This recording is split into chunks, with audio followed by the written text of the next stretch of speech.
The Count of Monte Cristo by Alexandre Dumas. Chapter 111. Expiation. Notwithstanding the density of the crowd, Monsieur de Villefort saw it open before him. There is something so awe-inspiring in great afflictions that even in the worst times the first emotion of a crowd has generally been to sympathize with the sufferer in a great catastrophe. Many people have been assassinated in a tumult, but even criminals have rarely been insulted during trial. Thus Villefort passed through the mass of spectators and officers of the Palais, and withdrew. Though he had acknowledged his guilt, he was protected by his grief. There are some situations which men understand by instinct, but which reason is powerless to explain. In such cases, the greatest poet is he who gives utterance to the most natural and vehement outburst of sorrow. Those who hear the bitter cry are as much impressed as if they listened to an entire poem, and when the sufferer is sincere, they are right in regarding his outburst as sublime. It would be difficult to describe the state of stupor in which Villefort left the Palais. Every pulse beat with feverish excitement, every nerve was strained, every vein swollen, and every part of his body seemed to suffer distinctly from the rest, thus multiplying his agony 1,000-fold. He made his way along the corridors through force of habit.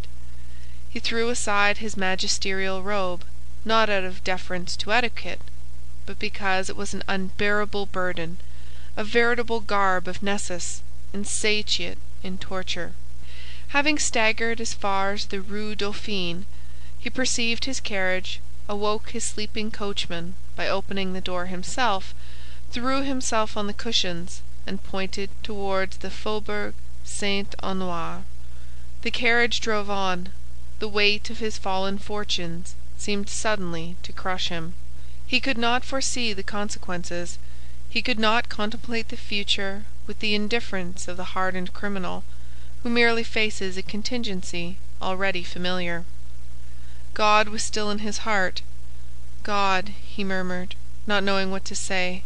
God, God! Behind the event that had overwhelmed him, he saw the hand of God. The carriage rolled rapidly onward. Villefort, while turning restlessly on the cushions, felt something press against him. He put out his hand to remove the object. It was a fan which Madame de Villefort had left in the carriage. This fan awakened a recollection which darted through his mind like lightning. He thought of his wife. "Oh!" he exclaimed, as though a red-hot iron were piercing his heart. During the last hour, his own crime had alone been presented to his mind. Now another object, not less terrible, suddenly presented itself. His wife! He had just acted the inexorable judge with her. He had condemned her to death. And she, crushed by remorse, struck with terror, covered with the shame inspired by the eloquence of his irreproachable virtue. She, a poor, weak woman, without help or the power of defending herself against his absolute and supreme will. She might at that very moment, perhaps, be preparing to die. An hour had elapsed since her condemnation. At that moment, doubtless, she was recalling all her crimes to her memory. She was asking pardon for her sins. Perhaps she was even writing a letter imploring forgiveness from her virtuous husband, a forgiveness she was purchasing with her death. Villefort again groaned with anguish and despair. "Ah!" he exclaimed, "that woman became criminal only from associating with me. I carry the infection of crime with me, and she has caught it as she would the typhus fever, the cholera, the plague. And yet I have punished her. I have dared to tell her, I have, 'Repent and die.' But no, she must not die. She shall live, and with me. We will flee from Paris and go as far as the earth reaches. I told her of the scaffold. Oh, heavens! I forgot that it awaits me also. How could I pronounce that word? Yes, we will fly. I will confess all to her. I will tell her daily that I also have committed a crime. Oh, what an alliance! The tiger and the serpent, worthy wife of such as I am. She must live, that my infamy may diminish hers." And Villefort dashed open the window in front of the carriage. "Faster, faster!" he cried, in a tone which electrified the coachman. The horses, impelled by fear, flew towards the house. "Yes, yes," repeated Villefort, as he approached his home. "Yes, that woman must live. She must repent and educate my son, the sole survivor, with the exception of the indestructible old man, of the wreck of my house. She loves him. It was for his sake she has committed these crimes. We ought never to despair of softening the heart of a mother who loves her child. She will repent, and no one will know that she has been guilty. The events which have taken place in my house, though they now occupy the public mind, will be forgotten in time. Or if, indeed, a few enemies should persist in remembering them, why then I will add them to my list of crimes. What will it signify if 1, 2, or 3 more are added? My wife and child shall escape from this gulf, carrying treasures with them. She will live, and may yet be happy, since her child, in whom all her love is centered, will be with her. I shall have performed a good action, and my heart will be lighter." And the procureur breathed more freely than he had done for some time. The carriage stopped at the door of the house. Villefort leaped out of the carriage and saw that his servants were surprised at his early return. He could read no other expression on their features. Neither of them spoke to him. They merely stood aside to let him pass by, as usual, nothing more. As he passed by M. Noirtier's room, he perceived 2 figures through the half-open door, but he experienced no curiosity to know who was visiting his father. Anxiety carried him on further. "Come," he said, as he ascended the stairs leading to his wife's room. "Nothing is changed here." He then closed the door of the landing. "No one must disturb us," he said. "I must speak freely to her, accuse myself, and say—" He approached the door, touched the crystal handle, which yielded to his hand. "Not locked!" he cried. "That is well." And he entered the little room in which Edward slept, for though the child went to school during the day, his mother could not allow him to be separated from her at night. With a single glance, Villefort's eye ran through the room. "Not here," he said. "Doubtless she is in her bedroom." He rushed towards the door, found it bolted, and stopped, shuddering. "Héloïse!" he cried. He fancied he heard the sound of a piece of furniture being removed. "Héloïse!" he repeated. "Who is there?" answered the voice of her he sought. He thought that voice more feeble than usual. "Open the door!" cried Villefort. "Open! It is I!" But notwithstanding this request, notwithstanding the tone of anguish in which it was uttered, the door remained closed. Villefort burst it open with a violent blow. At the entrance of the room which led to her boudoir, Madame de Villefort was standing erect, pale, her features contracted, and her eyes glaring horribly. "Héloïse! Héloïse!" he said.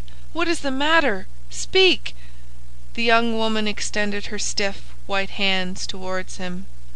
"It is done, monsieur," she said with a rattling noise, which seemed to tear her throat. "What more do you want?" And she fell full length on the floor. Villefort ran to her and seized her hand, which convulsively clasped a crystal bottle with a golden stopper. Madame de Villefort was dead. Villefort, maddened with horror, stepped back to the threshold of the door, fixing his eyes on the corpse. "My son!" he exclaimed suddenly. "Where is my son? Edward! Edward!" And he rushed out of the room, still crying, "Edward! Edward!" The name was pronounced in such a tone of anguish that the servants ran up. "Where is my son?" asked Villefort. "Let him be removed from the house, that he may not see—" "Master Edward is not downstairs, sir," replied the valet. "Then he must be playing in the garden. Go and see." "No, sir. Madame de Villefort sent for him half an hour ago. He went into her room, and has not been downstairs since." A cold perspiration burst out on Villefort's brow. His legs trembled, and his thoughts flew about madly in his brain, like the wheels of a disordered watch. "In Madame de Villefort's room," he murmured, and slowly returned, with one hand wiping his forehead, and with the other supporting himself against the wall. To enter the room, he must again see the body of his unfortunate wife. To call Edward, he must reawaken the echo of that room, which now appeared like a sepulchre. To speak seemed like violating the silence of the tomb. His tongue was paralyzed in his mouth. "Edward!" he stammered. "Edward!" The child did not answer. Where then could he be? If he had entered his mother's room, and not since returned? He stepped forward. The corpse of Madame de Villefort was stretched across the doorway leading to the room in which Edward must be. Those glaring eyes seemed to watch over the threshold, and the lips bore the stamp of a terrible and mysterious irony. Through the open door was visible a portion of the boudoir, containing an upright piano and a blue satin couch. Villefort stepped forward 2 or 3 paces, and beheld his child lying, no doubt asleep, on the sofa. The unhappy man uttered an exclamation of joy. A ray of light seemed to penetrate the abyss of despair and darkness. He had only to step over the corpse, enter the boudoir, take the child in his arms, and flee far, far away. Villefort was no longer the civilized man. He was a tiger hurt unto death, gnashing his teeth in his wound. He no longer feared realities, but phantoms. He leaped over the corpse as if it had been a burning brazier. He took the child in his arms, embraced him, shook him, called him, but the child made no response. He pressed his burning lips to the cheeks, but they were icy cold and pale. He felt the stiffened limbs. He pressed his hand upon the heart, but it no longer beat. The child was dead.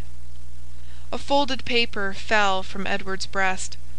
Villefort, thunderstruck, fell upon his knees. The child dropped from his arms and rolled on the floor by the side of its mother. He picked up the paper, and recognizing his wife's writing, ran his eyes rapidly over its contents. It ran as follows: "You know that I was a good mother. Since it was for my son's sake I became criminal. A good mother cannot depart without her son." Villefort could not believe his eyes. He could not believe his reason. He dragged himself towards the child's body, and examined it as a lioness contemplates its dead cub. Then a piercing cry escaped from his breast, and he cried, "Still the hand of God!"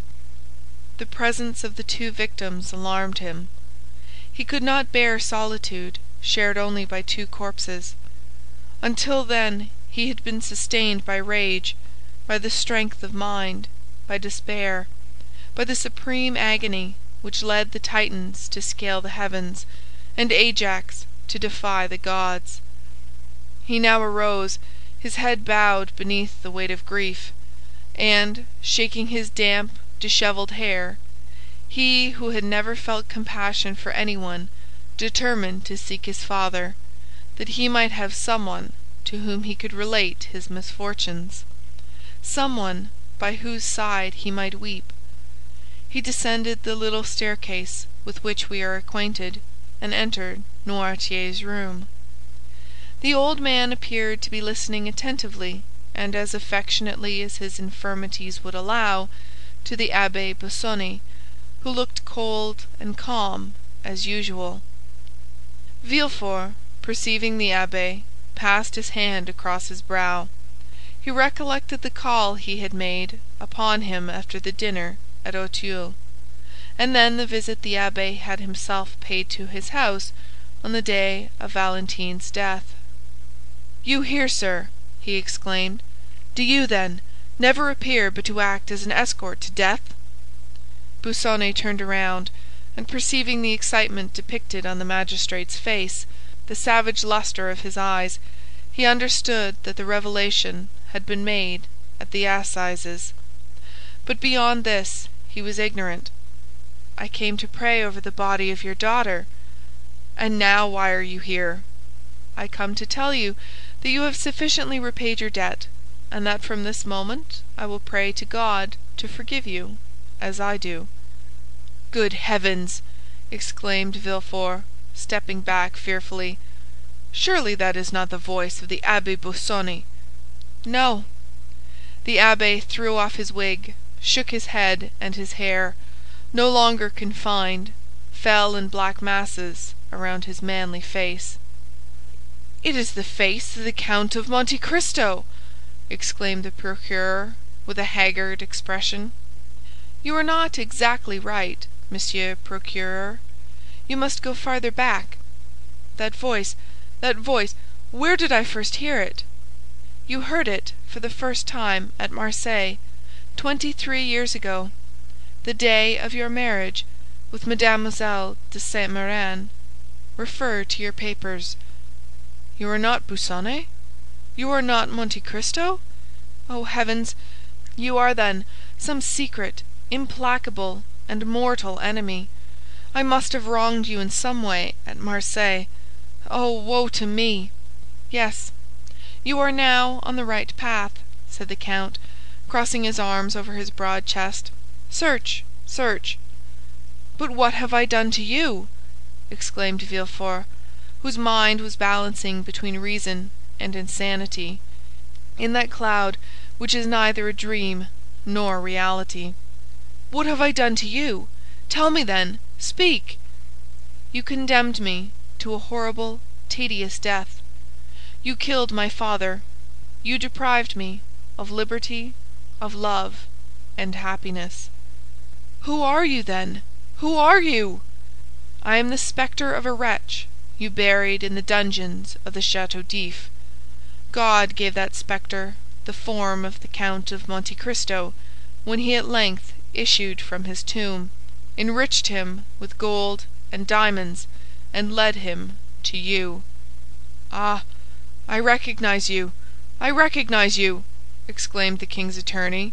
"You are—" "I am Edmond Dantès." "You are Edmond Dantès!" cried Villefort, seizing the count by the wrist. "Then come here!" And up the stairs he dragged Monte Cristo, who, ignorant of what had happened, followed him in astonishment, foreseeing some new catastrophe. "There, Edmond Dantès," he said, pointing to the bodies of his wife and child. "See, are you well avenged?" Monte Cristo became pale at this horrible sight. He felt that he had passed beyond the bounds of vengeance, and that he could no longer say, "God is for and with me." With an expression of indescribable anguish, he threw himself upon the body of the child, reopened its eyes, felt its pulse, and then rushed with him into Valentine's room, of which he double-locked the door. "My child!" cried Villefort. "He carries away the body of my child! Oh, curses, woe, death to you!" as he tried to follow Monte Cristo. But as though in a dream he was transfixed to the spot. His eyes glared as though they were starting through the sockets. He gripped the flesh on his chest until his nails were stained with blood. The veins of his temples swelled and boiled as though they would burst their narrow boundary, and deluge his brain with living fire. This lasted several minutes, until the frightful overturn of reason was accomplished. Then, uttering a loud cry, followed by a burst of laughter, he rushed down the stairs. A quarter of an hour afterwards the door of Valentine's room opened, and Monte Cristo reappeared. Pale, with a dull eye and heavy heart, all the noble features of that face, usually so calm and serene, were overcast by grief. In his arms he held the child, whom no skill had been able to recall to life. Bending on one knee, he placed it reverently by the side of its mother, with its head upon her breast. Then, rising, he went out, and meeting a servant on the stairs, he asked, "Where is Monsieur de Villefort?" The servant, instead of answering, pointed to the garden. Monte Cristo ran down the steps, and advancing towards the spot designated, beheld Villefort, encircled by his servants, with a spade in his hand, and digging the earth with fury. "It is not here!" he cried. "It is not here!" And then he moved farther on, and began again to dig. Monte Cristo approached him, and said in a low voice, with an expression almost humble, "Sir, you have indeed lost a son, but—" Villefort interrupted him. He had neither listened nor heard. "Oh, I will find it!" he cried. "You may pretend he is not here, but I will find him, though I dig forever." Monte Cristo drew back in horror. "Oh," he said, "he is mad!" And as though he feared that the walls of the accursed house would crumble around him, he rushed into the street, for the first time doubting whether he had the right to do as he had done. "Oh, enough of this, enough of this!" he cried. "Let me save the last." On entering his house, he met Morrel, who wandered about like a ghost awaiting the heavenly mandate for return to the tomb. "Prepare yourself, Maximilian," he said with a smile. "We leave Paris tomorrow." "Have you nothing more to do there?" asked Morrel. "No," replied Monte Cristo. "God grant I may not have done too much already." The next day they indeed left, accompanied only by Baptistin. Haydée had taken away Ali, and Bertuccio remained with Noirtier. End of chapter 111.